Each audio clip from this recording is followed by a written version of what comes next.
hitting record. So today we are moving on to new territory. We are going to combine everything that we've been doing with major and minor scales and relate them to what is called intervals. Intervals are the last thing we'll get to before the midterm, and intervals are also a crucial component in getting to chords and harmony, which is kind of what's going to become the final big chunk of this class. We talked about rhythm, we talked about pitch and scales, and then we're going to move on to harmony after the midterm. So let's talk about intervals. There's going to be lots and lots of concepts today, lots of big picture things, lots and lots of nitty-gritty details. We're actually not going to do any listening today. So we're going to learn all the information. Tomorrow we'll do lots and lots of practice and listening to pieces. So intervals. What is an interval? I've talked about this briefly already on some previous slides, but an interval is basically taking what we've done and taking it a step further. Everything we've done so far is referred to single pitches or to scales of single pitches. What if you have notes that aren't adjacent letter names? So we've done scale degrees to look at how they relate to a scale and etc. But you know, what an interval is a way to describe the distance between two notes. We have one note, we have another note. How far away are they? That is what an interval allows us to do. Okay, letting some more people in. There we go. So an interval is just a way to describe the distance between two notes. We've already been using intervals, kind of, because counting half steps and whole steps are in essence rudimentary intervals. We will have a different name for these and stuff like that, but counting half steps on a keyboard and relating them to scales is in essence already kind of a way of doing intervals. Intervals build on our knowledge of major and minor scales and will eventually allow us to combine intervals to create chords. So intervals consist of two parts: size, which is a measure of distance between two pitches. This is referring to letter names, the distance between A and C, regardless of accidental. And quality, a way of describing how that distance sounds. That's where accidentals come back into play. Size is something we're already familiar with. So what this complicated thing is say we have an interval where C is the bottom note and the top note is something else. Well, if we're thinking of C, we can use letter names to assess the distance between the two notes. If C is the bottom, we could think of C as being 1, and say we've got two notes, C and F. 1, 2, 3, 4. The distance between C and F is what we would call a fourth. The distance between C and G is what we would call a fifth. We can think of intervals and kind of compare them to scales. However, unlike scale degrees, because we're going bigger than the bottom note, for instance, we can think of the distance between a note and the same pitch up in a new register as what we call an octave. Oct is the prefix that comes from, that refers to 8. Octave is an eighth away, octave. So the distance between C and D, start at C is 1, D is 2. That's a second. C, D, E, 3, that's a third, and so on. Intervals are always measured from the bottom note. This is extremely important. It's bolded, it's italicized, it's in its own little box. Intervals are always measured from the bottom note. We can imagine the bottom note, regardless of what context it is. If we're looking at, this is an interval, we can think of the bottom note as the tonic of a scale and relate the distance between the two notes we have to the distance between two notes in a scale. Okay, what do I mean by that? Let's do some practice. So this is just identifying size. Basically, if we treat the bottom note as 1, count the number of letter names between notes. For instance, if C is the bottom note here and G is the top note, C, D, E, F, G, 1, 2, 3, 4, 5. This is a fifth. We would call that a fifth. Size is represented by a number between 1 and 8. So we'll talk about quality in a second. All of this is describing half of our interval process, size. Size is convenient for us because size on the staff is actually represented visually. if this is 1, 2, 3, 4, 5, and so on. So let's do some practice. Say we don't have C on the bottom. Say we start from a different note. What is the distance in letter names from A up to B? And feel free to unmute yourself or put it in the chat as you think of the answer. If A is our bottom note, if A is 1, A up to B is in fact, yes, 2. We would call this a second. A second. Or we could just put a floating 2 like that. What about this? A up to F. A, B, C, D, E, F. A up to F is a sixth. 6. D up to F. What is D up to F? 3, 3, 3, 3, third, third, third, third, third. It's a third. That's right. Exactly. What about B up to B?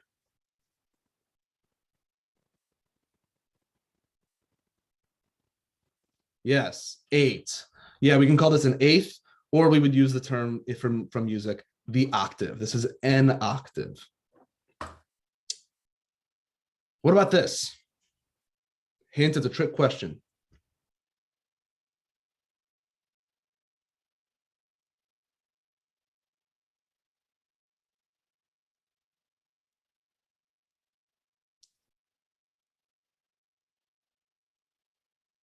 Haha.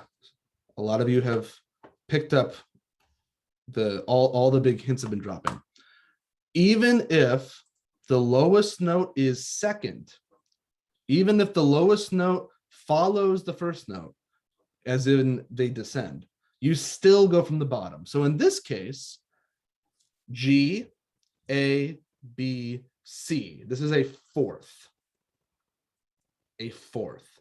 If you do this, well, it's C to G. C, D, E, F, G. That's not right. Because it's not C up to G, it's C down to G. The distance from the bottom is a fourth. It's always from the bottom, for instance. This can be quite confusing for people. Okay. So that's why I'm going to highlight it again. Now, we're talking just about size. Size is only referring to letter names. So I'll tell you this one.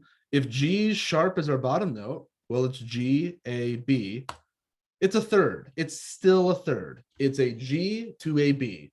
The accidentals do not factor into size. They will only factor into what's called quality, which we'll get to in a second.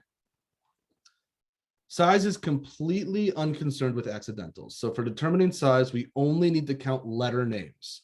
G, B, or pardon me, G, A, B. It's a third. What about this one? A flat descending down to C. What descending interval is that? I see third. I see sixth. Other guesses? Sixth, fifth, sixth. Okay. Here's why it can't be a third. The bottom note determines the interval. This is bigger than a third. We can visually see that actually. Thirds go from line to line or from space to space, for instance. So this is much bigger than a third. If we go C, D, E, that's not a third. So let's count it. We can ignore the A flat for now. C is 1, D, E, F, G, A. This is in fact a sixth. A sixth. The people that guess something besides 6, do you see that? Does that make sense? And it's okay if it doesn't. This is tricky. Yeah. Okay, great. Okay. What about this? What do we got?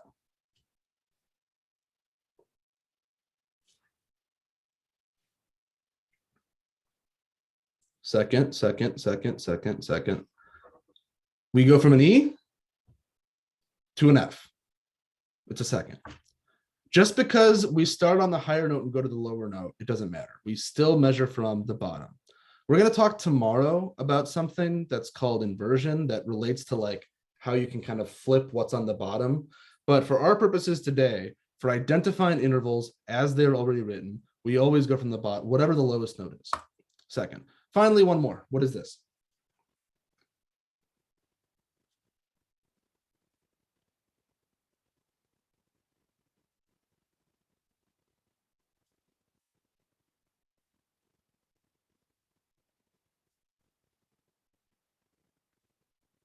Seven, seven, seven, seven, seven. Do we all agree on 7? The bottom note is F sharp.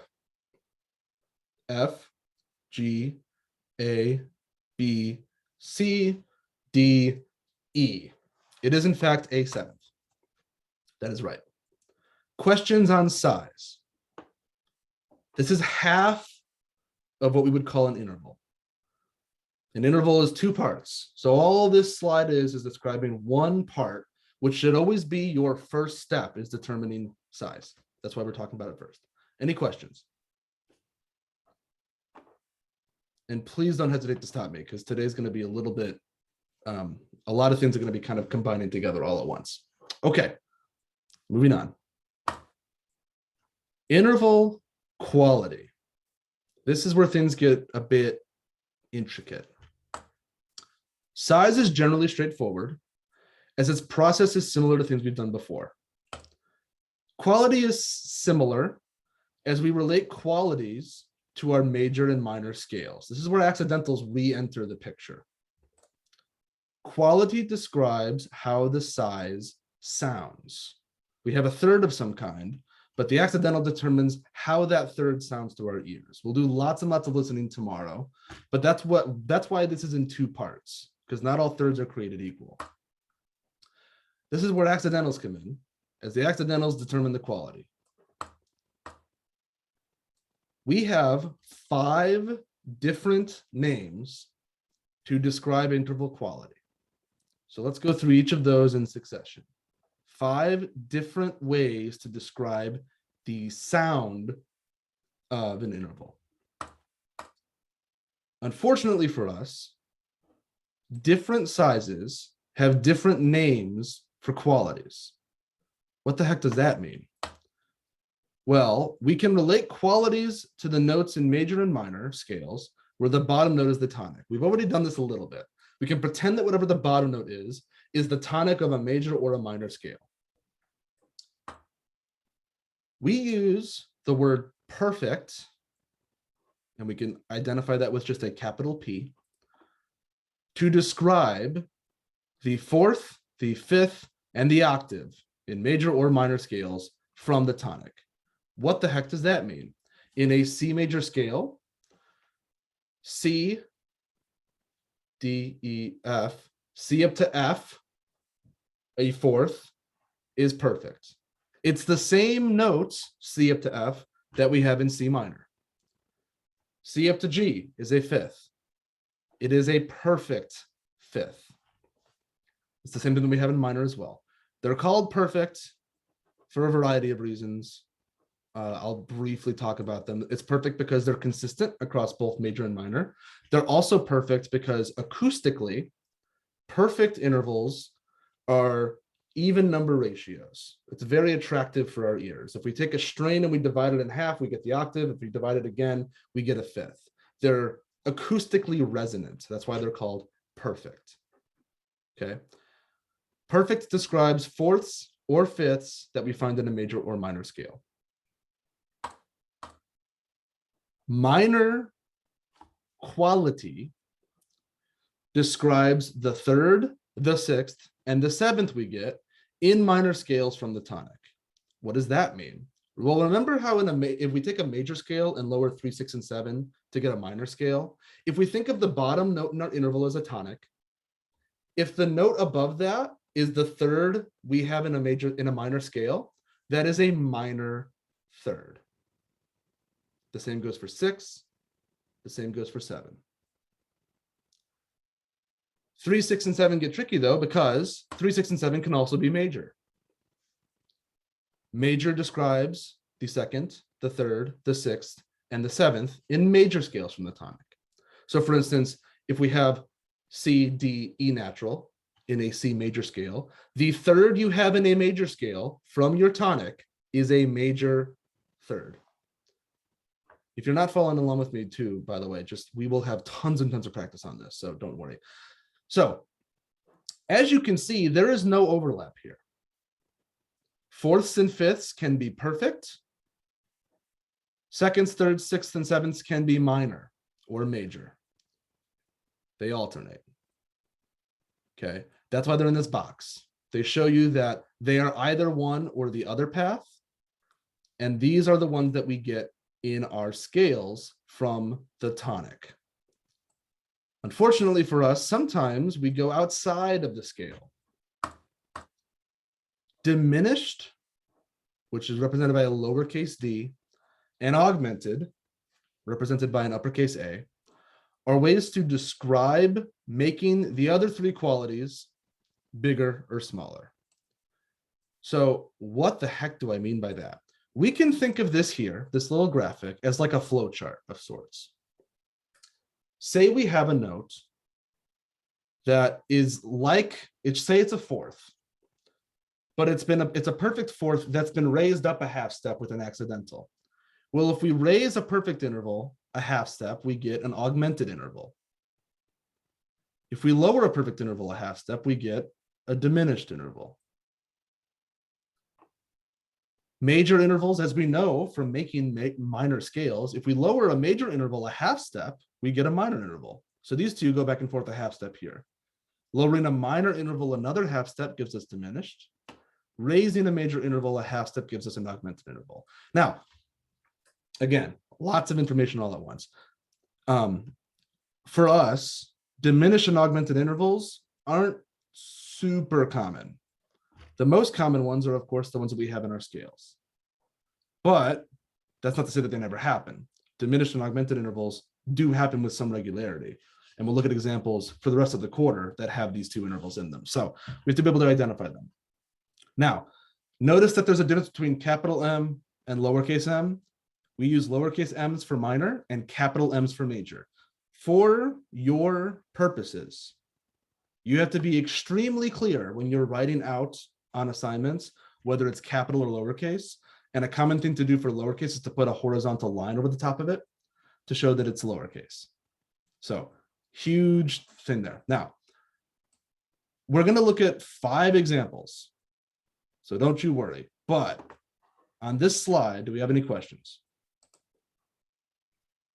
And I hate to seem like I'm coming across as like extremely deliberate today, but this is kind of a lot all at once. So I'm just trying to take it slow. Questions? Okay, keep me posted. Let's look at examples. So I put our little flowchart up here for your reference. Keep this in mind. Let's look at this in context. For instance, say this is the interval you're given on a quiz or a homework assignment or perhaps your midterm. Look at this interval. Start with its size first. Always your first step is size. What is the size of this interval? It's a number between 1 and 8. 5, 5, 5, 5, 5. Correct. It is a fifth of some kind. So congratulations, you've gotten 50% of this question right already. That is half of the credit. So we're already halfway there. Let's determine the quality now. Let's compare this to a scale. If we pretend that the bottom note here is a tonic, what major scale would that be? And you can either write it out or just type the tonic in the chat or whatever. This is not a trick question.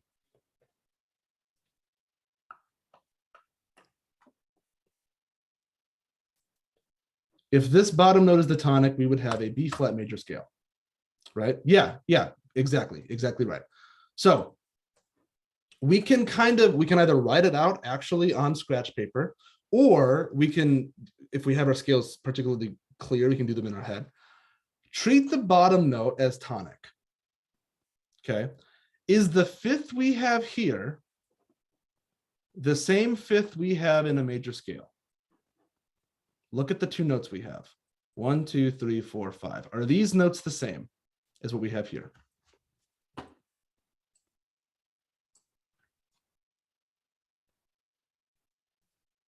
Yes. Okay. Anybody else?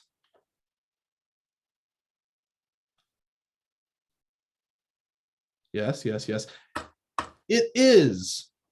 Rejoice. So we know that fifths are perfect if they're in a major or minor scale. And since this is the fifth we have in a major scale, this is a perfect fifth. So all we have to do is label this capital P5, and that is the 100% right answer for this. P5, perfect fifth. Questions on this slide? Okay, let's do another example. Start with this interval. For your convenience, I put B flat in the bottom again. What is the size of this interval?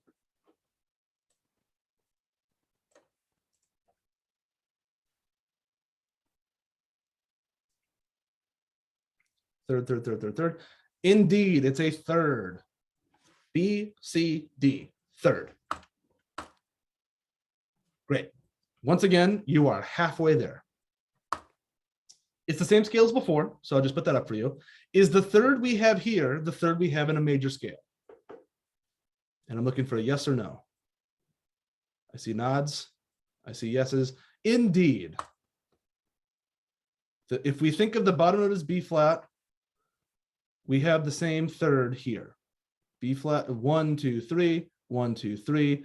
It's major because it's the third we have in a major scale. Thirds are major from the tonic in a major key. So this can be labeled as capital M3. That is your answer, M3. Questions? Let's get a little bit trickier. Look at this interval. So start with the size. Why is this? Oh, for the last one. Great question. Sorry, let's just go back for a second. Okay, that's a great question. Thirds cannot be perfect, just like fourths and fifths cannot be major and minor. It's just the way that these happen to work out. Seconds, thirds, sixths, and sevenths can be major or minor. Fourths and fifths can only be perfect, for instance. And anything can be diminished or augmented. We'll look at that in a second. Does that make sense? And there, it's just kind of the way that it is, unfortunately. We'll get more practice with it, though. It'll make more sense the more that we do this. Yeah, good question. Thank you. Okay. We've already looked at something very similar to this. What is the size of this interval? And then I'll get to the question in the chat in just a moment.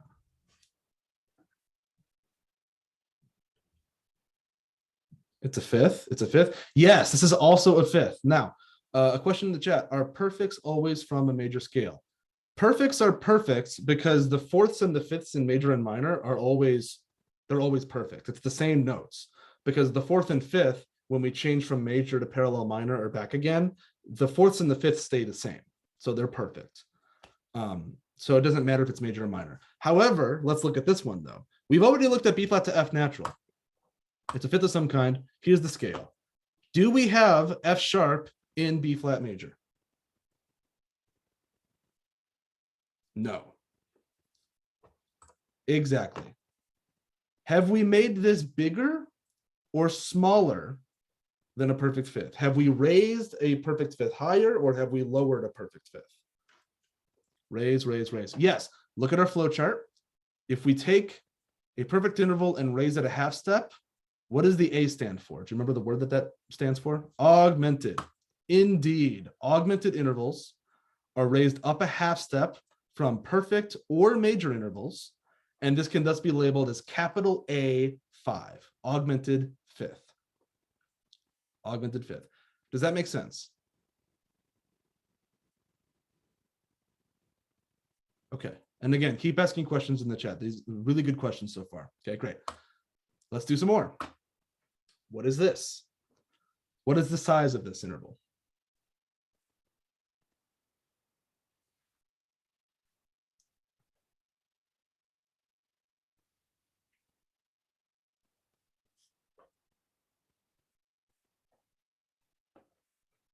Yes, it is in fact a sixth, correct. There was a question, so we don't need to label it as perfect if it's augmented or diminished. It is only one of these things. It is only one. So it is a diminished fifth, a perfect fifth, an augmented fifth. It is only going to be one of those three options if it's a fifth. Yeah, that's a good question. If we've taken a perfect fifth and we've raised it, we have changed it to something new. We have changed it to an augmented fifth. So that's a good question. Hopefully that makes sense. Okay, it's a sixth of some kind. It's the same scale as before. Is this G the same G we have in B flat major? Yes or no?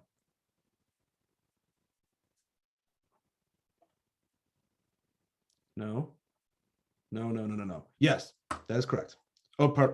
Correct. It is no. But look at this. It's a sixth, and it's not what we have in major, but it looks like what's happened when we've gone to parallel minor. If we take G natural and lower to half step, we get G flat. Is G flat what we have in B flat minor? It is. Minor intervals come from minor scales, and thus the sixth in minor can be labeled as a lowercase m 6, minor sixth. So we're using a major scale as a reference here, but if you were to use a minor scale as your reference, then the answer would be yes to that question, because then you would have that interval. Thirds, sixths, and sevenths from the tonic and minor are minor intervals. We will talk about seconds in a bit. Seconds are a bit of an exception. We'll come back to this. Does that make sense? Do you see how I got there with a minor interval? So let's look at something else. Forgot about that. Yeah, once again, I'm going to reiterate, make sure to clearly distinguish between capital and lowercase m's. If this looks to your TA who's grading like a capital M, you are incorrect. So you have to be extremely clear. And again, the way to make it extremely clear is capital M for major, lowercase m with a line over the top of it for minor.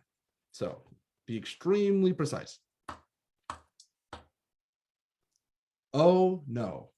What the heck is going on? Here's the sixth again. We just looked at a sixth, right? But what the heck? We have a double flat. We just looked at a G flat. We know that G flat is a minor sixth, but now we've lowered it again. So I know that we haven't done much with double sharps and double flats, but we did talk about them in the wee eves of like a week and a half ago. Great question. Is it now diminished? That's a wonderful question. If we've taken a minor interval and lowered it, that is in fact a diminished interval. We've taken a minor interval and we've lowered it again by a half step. This is thus a lowercase d 6. It stands for diminished sixth. Excellent question. There's your answer. Does that make sense? Do you see how I got there? Now, fortunately for us, sharps or double sharps in places that they shouldn't be, or double flats, are usually a good sign that we're dealing with something outside of a key signature, right? That's usually a good sign. Okay. Questions? Okay, let's keep going. Let's talk about some extra considerations here. Just some FYIs, if you will. You'll need to memorize which sizes can be which qualities. This has come up a couple times already. I'm going to reinforce it again. For example, a perfect third or a major fourth do not exist. A third can be major, minor, diminished, augmented. A fourth can be diminished, perfect, augmented. They are mutually exclusive, cannot happen. Any size can be augmented or diminished, but as we know from our flowchart, it kind of depends on the situation, what that's going to look like. But not everything can be perfect. Not everything can be major or minor. If you call a major third a perfect third on a homework assignment, that's wrong. That is incorrect. You get 50% for that question because you've only gotten the size correct. On the bright side, double sharps and double flats can be a giveaway that something is augmented or diminished. If something looks odd to you, say you've got, like we looked at B flat to F sharp, well, that's odd. We don't usually mix accidentals and key signatures.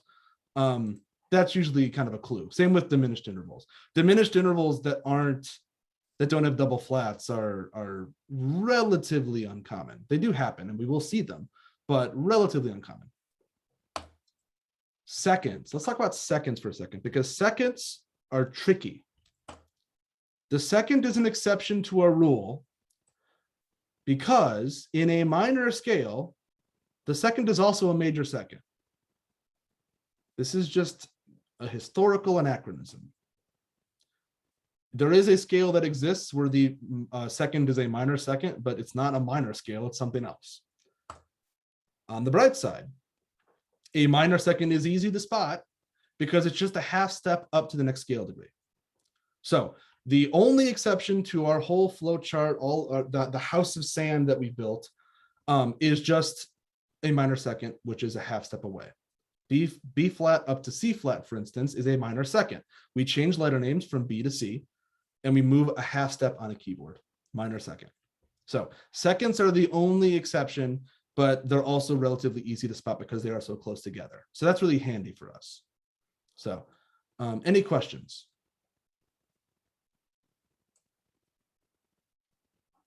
Okay. Let's talk about something fun. This is kind of an aside, but it's something that I will throw into common, I'll just throw out as a name all the time. There's an interval that we'll see a lot that has a special name. It's called the tritone. Basically, the tritone is another name for the augmented fourth or the diminished fifth. If we look at a keyboard, the augmented fourth and the diminished fifth are the same pitches on a keyboard. For instance, C up to F sharp or C up to G flat, right? Why is it called the tritone? The top note is 3 whole steps from the bottom note. So you could think of it as like, sorry, I have to try to juggle all this stuff here. C up to D is a whole step, D up to E is a whole step, E up to F sharp is a whole step. 3 whole steps, 3 whole tones, tritone. It's special because it perfectly divides the octave in half. If we think C up to F sharp, C up to F sharp, it's symmetrical. And because it's symmetrical, it actually gives us kind of a bit of an unsettling sound. It's also the note that's between our 2 perfect intervals, between the perfect fourth and the perfect fifth. It's the note between it. So our ears just, it throws us off a bit. We'll actually see this a lot because this is actually a really important note or interval for a lot of chords and a lot of harmony that we'll get into. But it's interesting. And basically anytime we see an augmented fourth or a diminished fifth, we can basically use the tritone as a synonym for those 2 notes. So this is kind of an aside. You're not going to be assessed on a homework like, what is a tritone? But just so you know, if I end up throwing like, it's a tritone into like, you know, into my lesson here, that's why. And here's what it sounds like. I'm going to play, this is the tritone as an interval and then played together. It's got this kind of interesting kind of, I don't want to use the word spooky. Screw it. It's got kind of a, we have cultural associations with like dread, unease, unsettlingness, spookiness, eerie. Yeah, good word. Exactly. Eerie. This is what it sounds like.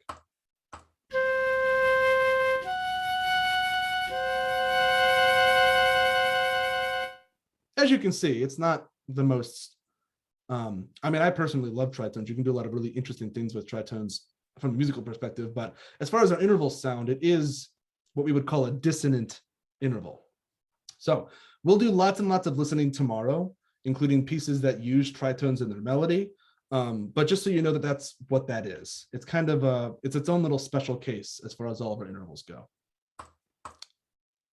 Let's talk about melodic versus harmonic intervals. So we've already looked at what are called melodic intervals. 2 pitches played in succession that either ascend, low note up to high note, or descend, high note down to low note.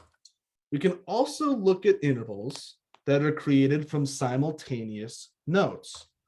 These are called harmonic intervals, another building block in creating chords. Harmonic intervals are also sometimes called dyads, di being a prefix that means 2, and ad referring to a collection of pitches. We'll refer to chords next week as triads, for instance, 3 notes. Harmonic intervals are also called dyads. For example, Here are ascending and descending melodic intervals. This is the same interval, F sharp up to A sharp down to F sharp, melodic intervals. If we put them together at the same time, we can call this a harmonic interval. For our purposes, these are all a minor third, or pardon me, a major third. Beg your pardon. In the key, if in an F sharp major scale, we have 1, 2, 3. A sharp is the third in F sharp major, therefore it's a major third. Ascending major third, descending major third, harmonic major third. These are all the same interval for our purposes. So we'll be looking at all of these interchangeably as far as identifying intervals goes. Questions? Okay. Let's do a whole bunch of practice. So remember to include both parts in your answer, size and quality. You need both answers, or need both parts in your answer, or else it's not correct. In addition, I'm going to mention this again. Intervals are always measured from the lowest note. So think of the bottom note as the tonic of a scale, compare the top note to that, and then I put the little flow chart here for your reference. So starting off, I don't know, this may be too much time, this may be not enough time. Take a minute, figure out the size and the quality of this interval. Take a minute.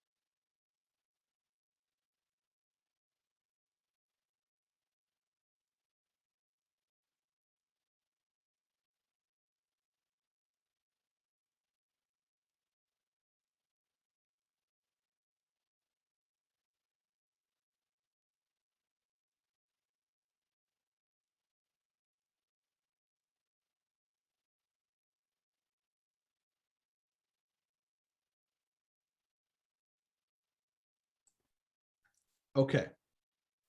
So F, G, A, B. This is a fourth of some kind. If it's a fourth, if it's in a major or minor scale, if this is the note that we have, it'll be perfect. If we think of this as being an F major scale, is this the note we have in F major? Yes or no? Yes. Indeed. And since it is, we can call this a perfect fourth, capital P, 4. That is your answer. Try again. Try another one. Take another minute. Look at this interval.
Okay.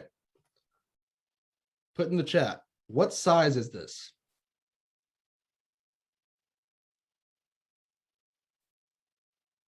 66666. Correct. It is a sixth of some kind. If we treat the bottom note as tonic in a major scale, what would the quality of this interval be?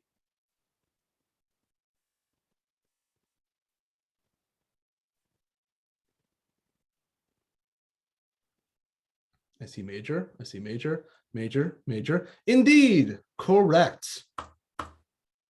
In A major, we have F sharps in it. So this is a major sixth. As a hypothetical, if you wanted to see what a minor sixth looks like, well, if we lower a major interval by a half step, we get a minor interval. A up to F natural would be a minor sixth. A up to F flat would be a diminished sixth. A up to F double sharp would be an augmented sixth. That's kind of how we can traverse that flow chart there. Okay, try again. Here we go. D to F flat. Take a minute. What the heck is this?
Okay, what size is this? Put it in the chat. Third, third, third. Indeed. Okay. Well, we know that D major has sharps in it, so it's probably not going to be a major third. Is this the third we have in D minor? Yes or no?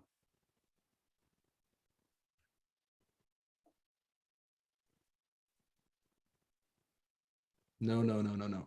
What's happened to it? Well, we've taken F natural, which is the third that we have in D minor. We've lowered it a half step, which thus makes this a diminished third, a lowercase d with a floating 3. Okay, another one. Let's do another one.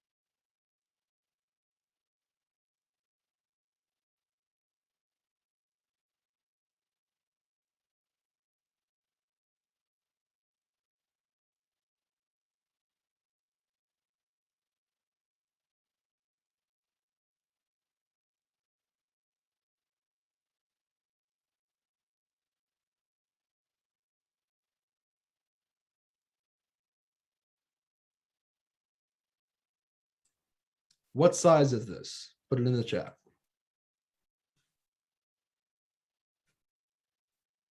Yes, it's a third. It is not a sixth. It is a third. We go from the bottom note, A, B, C, third. What quality is this?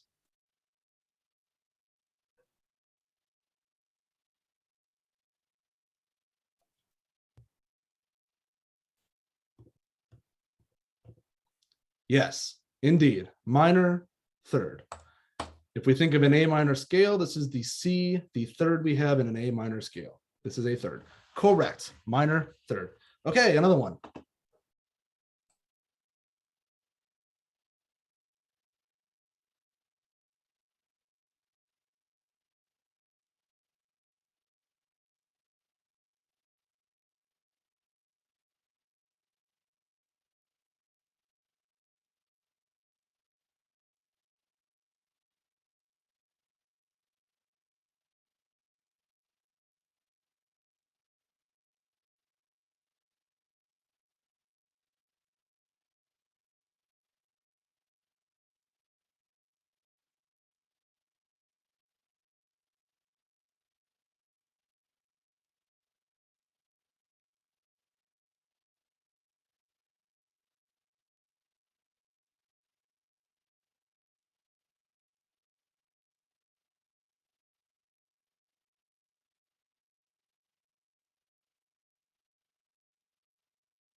Okay. Let's just skip to the end for this one. Let's see how we're doing. Write the full interval name for these two notes. Give me size and give me quality. Put it in the chat.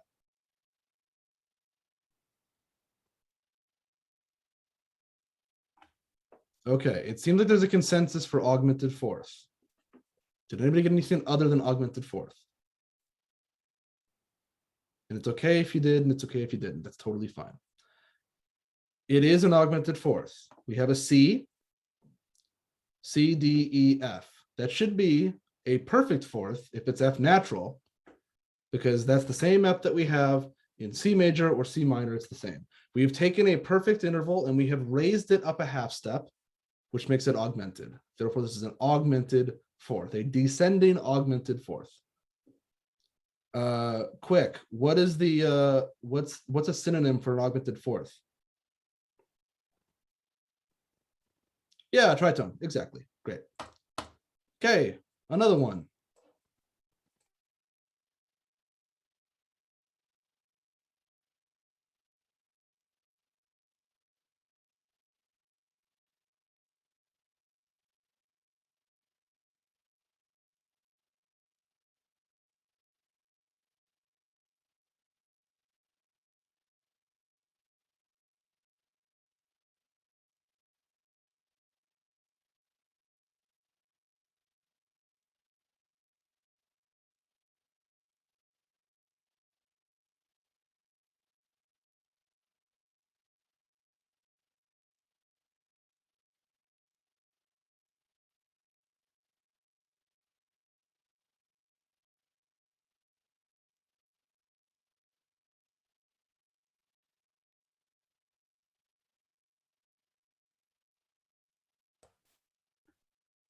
Okay.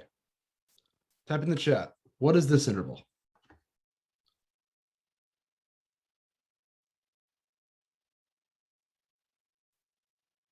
I see some consensus on minor seventh. And we get anything different? Okay. It is in fact a minor seventh. If we think of G as being the tonic of a scale, if we think of G up to F sharp would be a major seventh, but if we lower that major seventh down a half step, we get F natural, G up to F natural, a minor seventh. Okay, two more. Try this one out.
Okay, what is the size of this interval? Third. Indeed. D, E, F, third. What is the quality of this interval? If we're treating D as a tonic, what is the quality of this interval? Major. Other guesses? Major. Indeed. D up to F sharp is a major third. F sharp is what we have as the third scale degree of D major, third. Finally, one more.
Okay, go ahead and type in the chat. What is this interval? What do we got?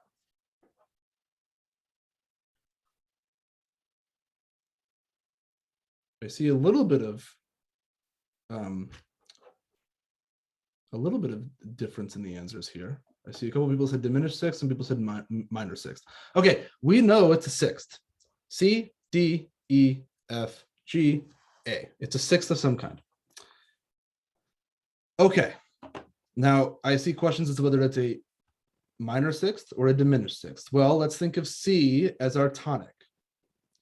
Nobody said it was major, so let's assume that we're working with a minor scale here. Do we have A flat in C minor? Yes or no?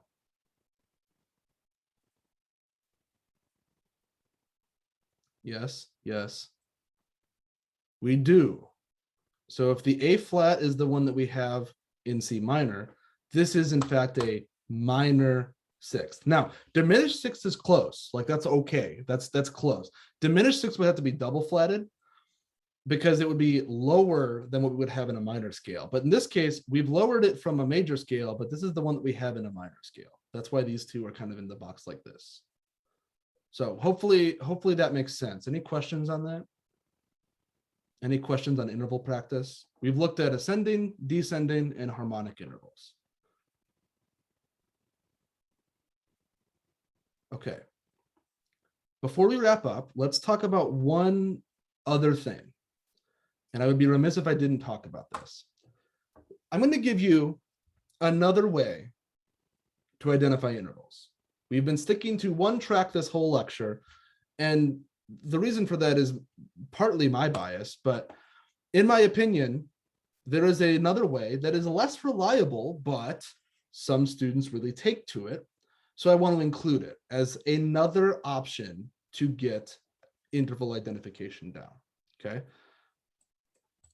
Basically, since there's 12 pitches in every octave, there's 12 keys on a keyboard between one note and its same note up an octave, 12 pitches, we can divide the octave into 12 half steps. As such, we can memorize by rote a table of intervals that are associated with the distance in half steps from the bottom note. Instead of thinking about size relating to major and minor scales, we can just count the half steps in between. For instance, here's our table. If we, 0 is of course just unison, we're not going anywhere. These are the half steps in between notes. So between say C and D flats, say up a half step, that gives you a minor second. 2 half steps is a major second. 3 half steps is a minor third, and so on and so on and so on. And then the tritone is 6, as we've talked about already. And when you go 12 half steps, you get back to your perfect octave again. So this table can be convenient because if we have something like this, C up to E flat, we'll go, okay, well, let's start at C. The half steps in between those, we get, let's see, C sharp, D, E flat. 3 half steps, it's a third, this is a minor third. C to E flat is 3 half steps, this is minor third. Some students really take to this method, and I get it. Having a table to reference is pretty straightforward. That's why I'm showing you this option. Let me illustrate a potential danger with it so that if you want to adopt this path, that you are aware of its shortcomings. Here's where the problem comes in. Let's count the half steps from C up to D sharp. We start on C, 1, 2, 3. 3 half steps. However, C up to D sharp is not a third, it's a second. So if you were to call this a minor third, you would get 0 points for this answer because C to D sharp is 3 half steps, but it's an augmented second. It's not a minor third. C to D has to be a second because we go C, D. So instead of being a minor third, we've taken a major interval and raised it up to an augmented second. So that to me is the risk with this approach. So you have to be careful with it. Always double check what the note's letter name is. And this chart is unable to help with augmented or diminished intervals besides the tritone. That said, some students just really like having a table. They really like the rote memorization. They really vibe with this. So I don't want to omit this entirely. So if you have been struggling throughout this lecture so far with the other processes, or if say you're not totally comfortable with pulling your major or minor scales from your mind yet, this might be another way, but just be careful is my recommendation. So any questions on this method? My predecessors, some of my colleagues use this as the primary way and the scale way as the secondary way. I like to use the scales primarily because that's where the names come from. It's a major third because it's the third in a major scale. But in any case, it's kind of a lot of information to kind of juggle all at once. So any questions on this?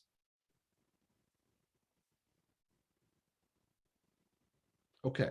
Let's talk about what we're going to do next time. So we didn't listen to anything today. We listened to a single tritone. That is the least we've listened to anything in this entire course. So tomorrow we'll do some listening for sure. We'll continue looking at intervals. We'll do some more practice, specifically of identifying intervals. We'll also write intervals. We didn't write any intervals today.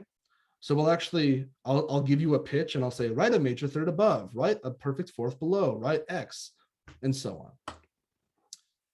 We'll also look at a property of intervals that's called inversion. It's basically what happens when you switch what notes on the bottom. So we'll talk about that tomorrow. And we'll also listen to a lot of intervals and listen to a lot of music. I have a whole example of an entire piece of music that we can look at every single interval of and understand it. And then we'll also listen to different songs that use intervals in a prominent way. So for instance, the Jaws theme, the half step, those